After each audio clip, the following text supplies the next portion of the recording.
My name is Gerald Merrill Pratt. Merrill is for mother's maiden name. I had a lot of activities as a youth. Dad believed in work, and he didn't believe anybody was too young to work, and so we all learned to work real early in life, to the point that I could handle a pony plow and plow in the field when I was 9 years old. A team of horses and the pony plow, and I could turn the soil pretty nice. I was real severely ill when I started my third year of high school, and I was out of school 3 weeks, and that was in 1940. And my dad decided it was the best thing for me to do, go up to Nevada and help my uncle, who had a family of girls running that big ranch. I came into the United States election day in 1940, and then went up there. And I was up there when the war broke out, and I finally ended up in the Merchant Marines and crossed the Pacific Ocean about 13 times during the 4 years that I served. Most every active area of battle, I was in it.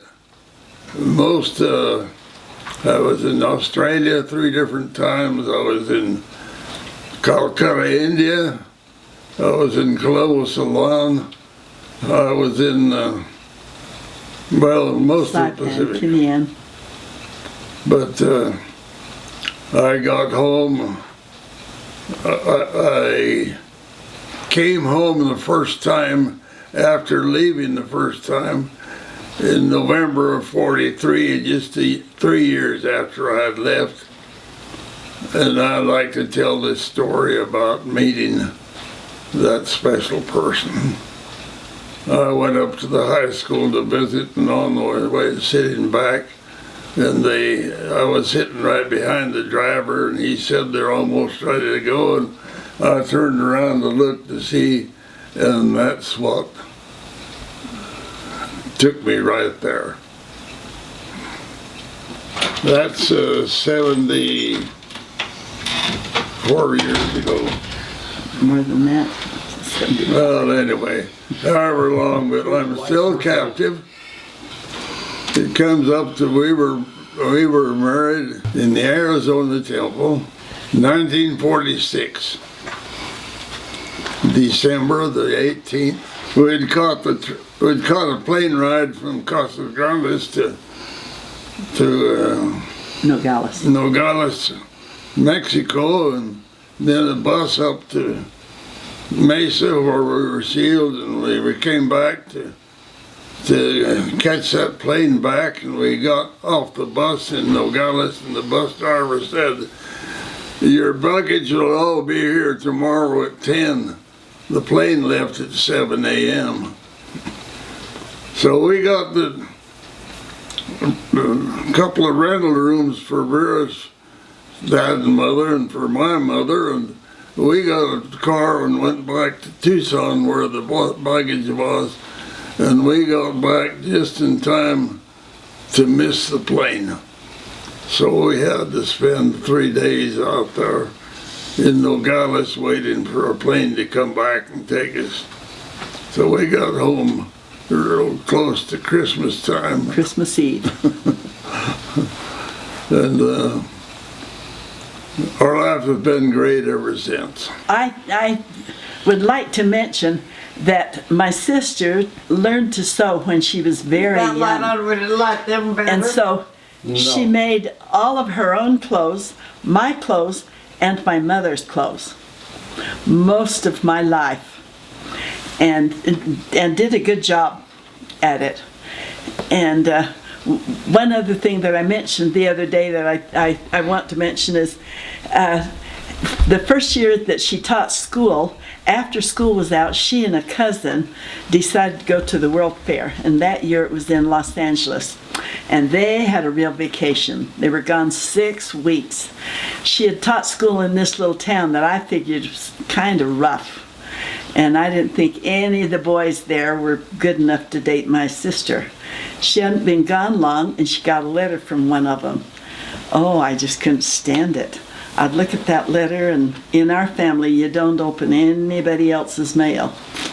Oh, I suffered over that for a few days, and finally I decided I'd steam it open. Steamed it open, and decided that she wasn't going to get that letter. It was too mushy. So I burned it, but I forgot that I burned it. When she came home 6 weeks later, she brought me a beautiful red dress, store-bought. And she went shopping down in Casas Grandes one day, and she met this boy, and he was really miffed at her that she did not answer his letter. And she said, "I didn't get a letter from you." And he said, "You most certainly did. I put a return address on it, and it didn't come back. So you got it." She came home and she said, "Did I get any letters?" And I said, "Yeah." I'd forgotten that I burned the darn thing. So she said, "Well, where is it?" And I really honestly looked for it, and then I thought, oh, I can't find that letter. I burned it. So very tearfully I told her that I had burned the letter. And she had said, "If you don't find that letter, I'm going to take that dress back." She didn't take the dress back, and I was glad to get rid of that guy. How do you see the church as being different in the 75 years? What are some of the big, changes that you've seen? One of the things is we used to go to Sunday school in the morning at 10 o'clock. And sacrament was served. And we had a 2-hour Sunday school meeting. Then we went home and we came back to sacrament meeting at 3 o'clock. And we had a 2-hour sacrament meeting. And then we went home, and then we came back in the evening for the Mutual Improvement Association meeting. So it kept us going on Sunday pretty good. The reason for that is a lot of the people were out of town during the week, and so that was the way it was adjusted for them. Of course, now the 3-hour meeting is filled up pretty well with activities, and we have 3 hours and we go home, and then we look for something to do the rest of the day. And so there's been much change in the time that's spent on Sunday in the meetings, but gave you plenty of time for study and other activities on Sunday with the family. And I see a big difference in the baptisms. As they mentioned, it was almost haphazard. And it was just, there was not that much preparation, not like there is now, organized. And now there's the chart put out, and the 8-year-olds, 7-year-olds study this, and what you promise the Lord and what the Lord promises you if you do these things. And I think that it makes better members.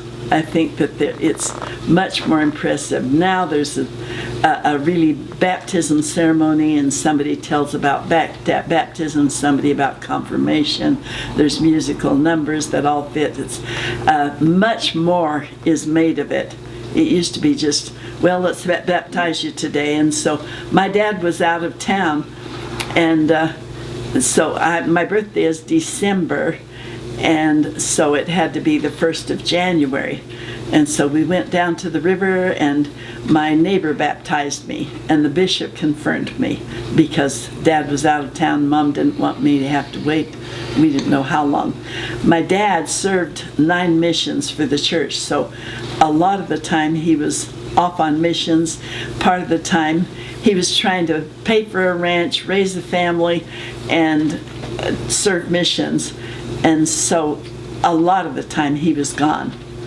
And so he didn't baptize all of us, and he didn't do the ordinations for all of us, but he spent lots of years in the mission field. My baptism was rather normal. On the given day of my birth, Dad harnessed up the team and hooked them to the light wagon, and we all piled in and went to the river. And he walked in and took me in and baptized me, and we were soaking wet. We got back in the wagon and started for home about a mile and a half, 2 miles away. And we got about halfway there and came a big rainstorm and everybody got wet. So we got back to the house. Everybody was wet, so there was no difference in me. And you didn't wear any special, like, white clothes, or just whatever you were wearing? just whatever you were wearing. Yeah. What do you think about the feeling of the Spirit? Do you think it's pretty much the same, the way the Spirit and the people function with the Spirit? I felt very strongly the Spirit when I was baptized. And I have no comparison with what it is today, but I see the kids seem to be forming the testimony real young, up to their baptism and after their baptism. So I guess the organization makes a big difference of how they come through the baptism. When the church correlation program came in, do you remember that? I think that it added a lot. And the kids who are active today, I think, are way ahead, have a big advantage over what we had. And they probably need it because of all the drug conditions and the environment that they live in. And so I think it's great. But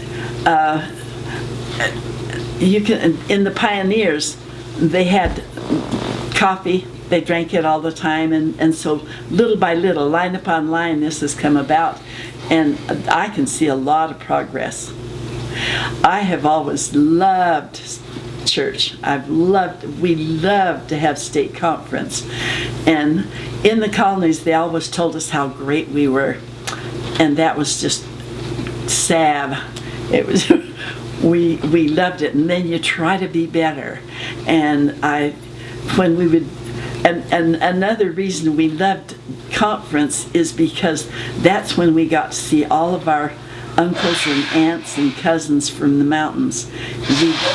They didn't travel much because it was all horse and buggy wagon. It would take 2 days travel to get there. But we loved it. We would clean house and cook in advance and get all ready for everything. Was bounced from one conference to another conference. And down there, we always had an apostle come visit. And we had 3 days conference. And it was midweek because they came down on the Tuesday's train. Oh, Monday's train. They came on the Mondays. The train ran Monday, Wednesday, and Friday in. Tuesday, Thursday, and Saturday back to the United States. So conference would be Tuesday, Wednesday, and Thursday, 3 days of conference, and we loved it. I've always loved it. I love General Conference, and he was a bishop for 8 years, and so at that time, bishops always came into conference every time. And then you mean to Salt Lake? To Salt Lake. And there used to be a meeting for the bishops on Friday evening. And then after he was released as bishop, we were in the stake MIA, and there used to be a June conference for MIA workers, and it was wonderful. We would get ideas for the whole year, and we'd bring kids to the dance festival or to the choral festival or the roadshow festival or whatever festival there was, and such a good opportunity. But I've always loved conference. I still do. Listen to long conference talks as we travel, and you can hear them 100 times and love them. Tell us about the temple in Ciudad Juarez. What years were you there? We were there almost 5 years. And when we were called, it was when the small temples were first. It was opened in 2000. February, and we were released in 2005. And November of 2005. we were set apart by President Hinckley, who was very apologetic. We had returned from our mission, our welfare mission, which was, our call was for 18 months, but we served 3 years because they kept asking for extensions. And then we had been home almost 2 years, and we thought, Albert is can still take care of the ranch. We could go on another mission. And so we had just started papers. And we assumed, and then they were about ready to dedicate the Ciudad Juarez temple. So on our papers we said we'd like to go after the dedication of the Ciudad Juarez temple, and we assumed that the presidency had already been called. And then he was bishop 8 years, and he had the same counselors, and one of the counselors' wives had died, and the counselor had died years ago, but the wife had died, and so the family called and said, could you come over a day early and meet with our family? And so we were planning on doing that, but he said, I need to go to the ranch and pay the men and line things out for them so that they can get everything done while we're gone. And so he was, and you stay here and get ready for us to go. So I stayed home and packed and got all ready, but they had announced the open house for the Ciudad Juarez temple, and we wanted our neighbors to go with us. And so he had invited 5 Mennonite families from the ranch area and told them, we'll pick you up and bring you, so forth. And while he was gone, I invited my neighbor in El Paso to go to lunch with us, with my daughter-in-law and I, because we wanted her to be able to go to the open house with us. And while we were gone, we got a call from Salt Lake, and I had an answering service, and so I punched the button, and it was a call from Salt Lake for Gerald Pratt.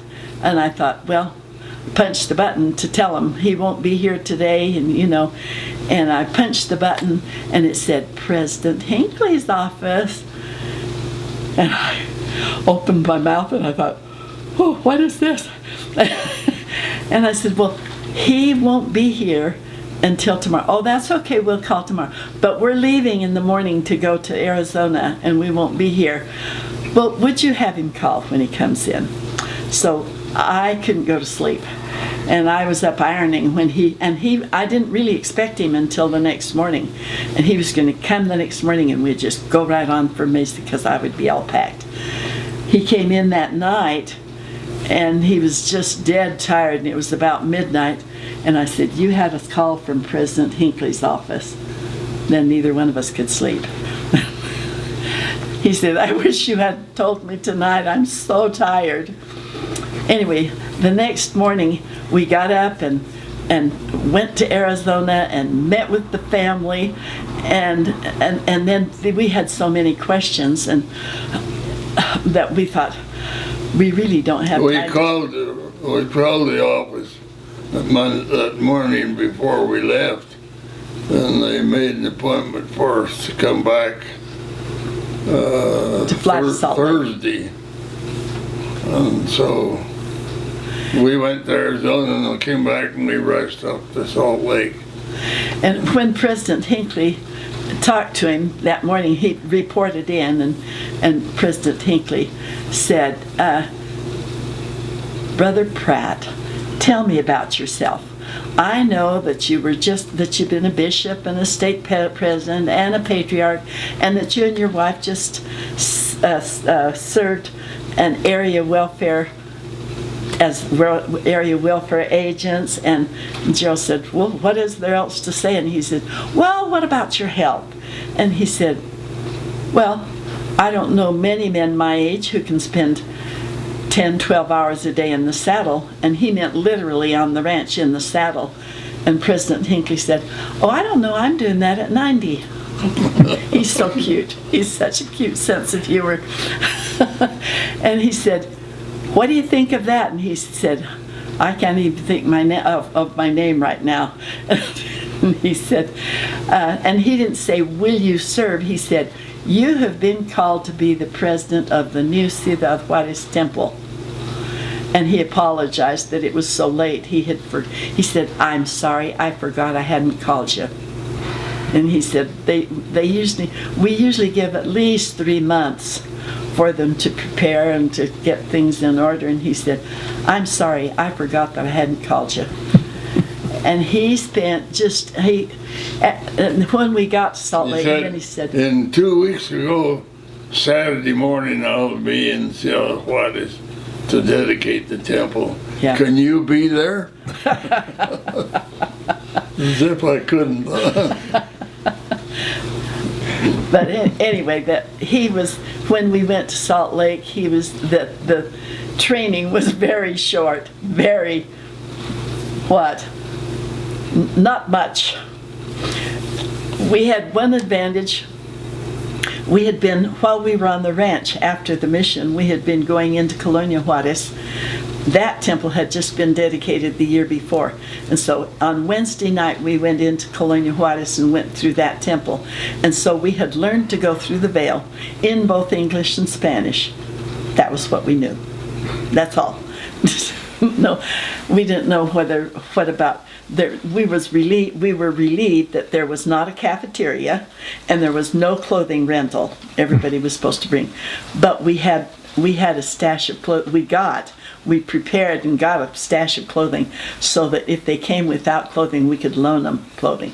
But of course, then we had to wash it and take care of it. But it was a tremendous experience. And and he didn't know, then he had to choose 2 counselors and had so little time to do it in. And so, and they said, "And you're not supposed to tell anybody till it comes out in the Deseret News." So we had to get a picture taken, send it to Salt Lake, and it had to come out in the Deseret News. Well, we told our family. And he said, "We can't," and we had to have 100 workers in a week's time. And we had been out of circulation for 3 years on this mission and 2 more years at the ranch.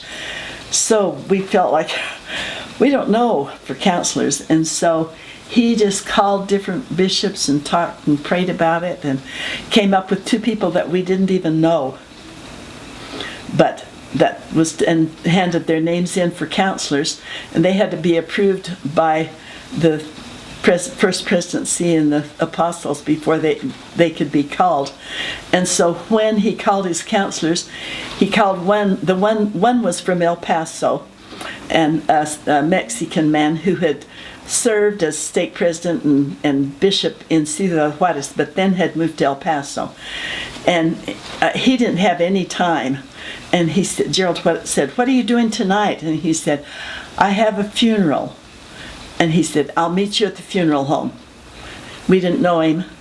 So we set a time and just watched and decided, okay, I guess this is the guy. And so we met him at the funeral home, and Gerald talked to him and asked him to be the counselor. No, I didn't ask him. He had been called? No, he hadn't been called. I sent in the name the next day, and they sent me the name that were approved on Tuesday morning before the open house on Saturday. Yeah. So I was busy calling names. And so we decided we just cannot wait till after this comes out in the Deseret News to get workers. I mean, 100 workers. And so he devised a plan. He said, he called the 10 stake presidents, the 10 stakes who would be in it, and said, "I have been commissioned to get a list from you of names of people you recommend as temple workers." Some of them responded, and we need it immediately. The temple opens in a week. And so some of them came right in, and we started calling, and he didn't get the approval from Salt Lake for the second counselor, who lived in Chihuahua City, and we didn't know until Wednesday. And so he called this man, and yes, he had been called, and yes, he would be happy to serve. And Gerald said, "When can you be here?" And he said, "Oh, I'll be there Saturday for the open house, for the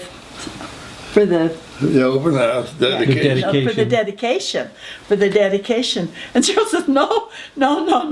We have 100 workers to call. We have to have you before that. And he said, "Oh, yeah, I guess you do." He had a business, and he got there. The next morning. Yeah, the next morning. And they did not go back to Chihuahua for 6 months.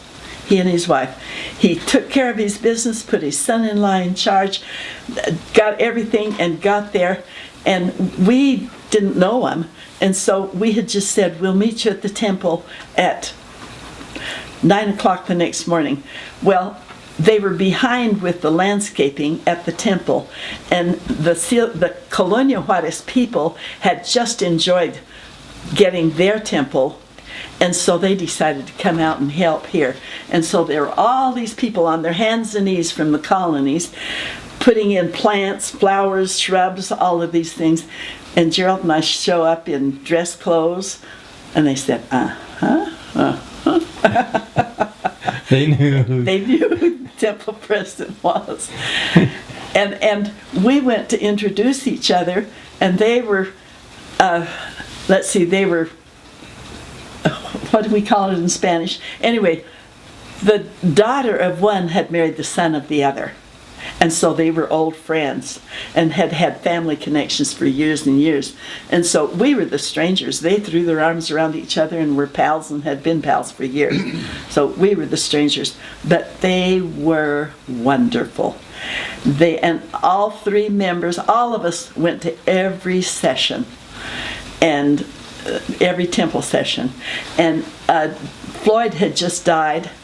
And so Jen moved her recommend to to El Paso. Her membership. And then we called her as a temple worker, and she served for 2 years. Yeah, until we were released. But it was just great, super. And we got our 100 workers, and they move all the furniture out because they put chairs in for the dedication. And then they wanted us, that was on Saturday and Sunday, and they wanted us to have our first session on Monday because people had come from Chihuahua and Camargo and Parral and these faraway states, and they wanted, while they were in there, to be able to go to temple. So they had to pull all the furniture out, shampoo the carpets in the main part, and we had to have the people come at 6 the next morning to see the temple film. We scheduled extra temple sessions because people were always asking, can we do it at this hour? Can we do this hour? So we scheduled extra temple sessions. And at the end of the first year of working, we had done 170% more than the church thought we would do in that length of time. Because all the people were anxious to get into the temple, and they wanted the time that they could come. Yeah. You know, the Lubbock temple was not open then, and this was quite soon after it was open, but one Monday morning the temple was not open. And we usually went to the ranch on Monday to pay the men or whatever needed to be done. And this Monday we didn't go. And about 10 o'clock the doorbell rang. We had a house in Juarez on the temple block. The doorbell rang and I answered it, and here were 3 men in suits. And I thought, this is funny. Anglos. And they said, are you Sister Pratt? Yeah. Well, we've come to the temple. And I said, well, this is Monday. Yeah. I said, well, the temple's not open on Monday. Oh, they were so disappointed. They were from Lubbock, Odessa. Lubbock area. Odessa and Lubbock. Anyway, there were 3 couples and then 2 singles. And Gerald says, well, that's a shame, you know? And so he called, and 2 of them, the 2 singles, it wasn't a couple, it was 2 single people, but they had recommends for baptisms. And so we called another couple, and they came over, and we opened the temple, and so that they could do baptisms, all of them, all 7 of them, did baptisms. And then those who had been endowed went in, and we didn't do a session because it just really wasn't enough. But we had the preliminaries. We had the men do initiatory and the women do initiatory, and they went away happy as larks and came back many times before the Lubbock temple was built. So we were glad that we had opened it for them.